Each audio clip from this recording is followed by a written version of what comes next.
நண்பர்களே, நான் கொஞ்சம் பேசலாமே அப்படின்றதுக்காக இந்த நைட் டைம் ஆயிடுச்சு, ஒரு வீடியோ எடுப்போமேன்னு எடுத்திருக்கேங்க. அப்படியே பின்னாடி கொஞ்சம் பேசுவோம், இதை பர்சனலாக சொல்லணுமே அப்படின்றதுக்காக இந்த வீடியோவை பிடிச்சேங்க. இப்போ நான் வறுத்துட்ருக்கிறது வெள்ளை எள்ளு, அப்புறம் நடக்கலை.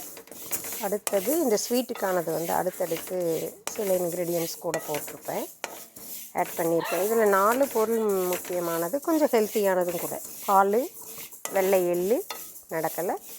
நம்ம கரும்பு சர்க்கரை ஆட் பண்ணிக்கலாங்க. அப்படி கரும்பு சர்க்கரை இல்லைன்னா அஸ்கா போட்டுக்கலாம்.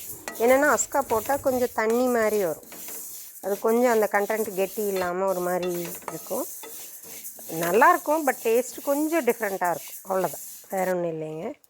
கொஞ்சம் பர்சனலாக அப்படி என்னுடைய லைஃப் ஹிஸ்ட்ரி சொல்லுவோமே அப்படின்றதுக்காக உங்களுக்கு போன வீடியோவில் சொல்லியிருப்பேன். நான் பேசிகிட்டு இருக்கவே என்னுடைய வாளுகளில் உழைக்கிது பாருங்கள். ஏதாவது ஒன்று பேச விடாதுங்க, வீடியோ எடுக்க விடாது, பேச விடாது. நான் உடுமல்பேட்டுக்கு பக்கத்தில் ஒரு சின்ன கிராமம்.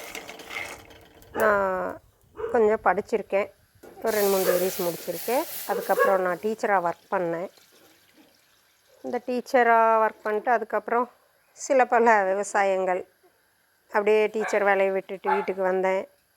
வீட்டுக்கு வந்துட்டு அதுக்கப்புறங்க மாடு இருக்குது, பால் கறந்தேன், எல்லாம் விவசாயம் பண்ணிட்டேன். ஃபைனலாக இப்போ ஒரு தோட்டத்தில் நான் ஸ்டே பண்ணியிருக்கேன். உங்களுக்கு மார்னிங் ஒரு சின்ன ஷார்ட் வீடியோ போட்டிருப்பேன், அவங்க தோட்டத்தை பார்த்துட்ருக்கேன்னு. அங்கே தான் ஸ்டே பண்ணியும் இருக்கேன், சில ஃபேமிலி இஷ்யூஸ்னால். அதனால் பர்சனலாக என் ஃபேமிலியை பற்றி பேச வேண்டாமே, அதனால் என்னோடதை மட்டும் சொல்லுவோமே. நான் அன்மேரீடுங்க.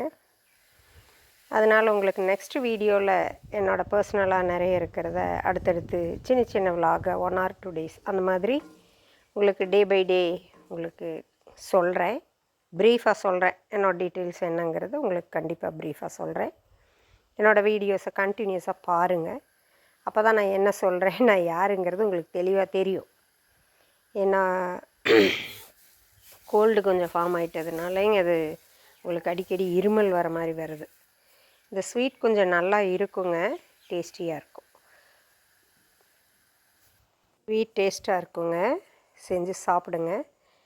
இதை தொடர்ந்தே ஒரு சாங் போட்டிருப்பேன், அதை கேளுங்க, என்ஜாய் பண்ணுங்கள்.